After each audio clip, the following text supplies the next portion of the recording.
Ég heiti Hilmar Snorrason og skólastjóri Slysavarnaskóla sjómanna. Við hjá Slysavarnaskólanum fengum Leonardo-styrk til þess að heimsækja skóla í Evrópu og við heimsóttum 5 skóla í Finnlandi, Bretlandi, Írlandi,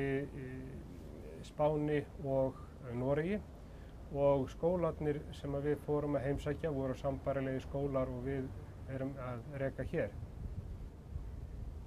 Leonardo-styrkurinn var algjör forsenda þess að við gátum farið í endurmenntun til þessara kollega okkar til þess að öðlast þekkingu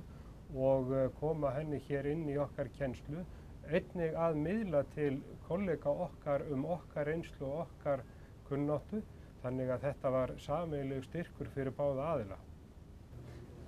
Verkefnið okkar fólst í því að kynna okkur hvernig félagar okkar þjálfa sjómenn í sundlaugum, en það aðstæður sem við höfum hér á landi að við höfum ekki sundlaugar til þess, heldur höfum við bara Atlantshafið, þannig að það var mjög áhugavert að sjá þennan mun á milli hvernig við erum að gera þetta og þeir eru að gera þessa þjálfun. Leonardo-styrkurinn afar mikilvægur í svona samstarfi og líka að mynda tengsl milli aðila sem eru í sambærilegum störfum. Og ég hvet alla þá sem að hyggjast sækja Leonardo-styrk að hika ekki við það því að þetta gífurlegur lærdómur sem að bæði starfsmennirnir fá og þekking sem að kemur til þess aðila sem að sjá að koma fólkinu út. Því að þekkingin kemur heim og líka það að við miðlum okkar þekkingu til þeirra sem að við heimsækjum. Umsóknarferlið var mjög leiðandi sem að hjálpaði sannarlega til að ná þeim settum markmiðum sem að við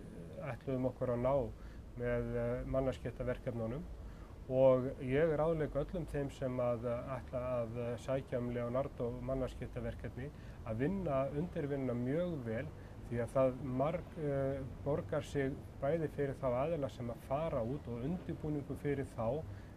afar mikilvægur því að þá vita starfsmennirnir nákvæmlega hverju þeir eru að ganga og þetta byggir líka á miklu samstarfi við þá aðila sem að við eigum mannskiptaverkefni við.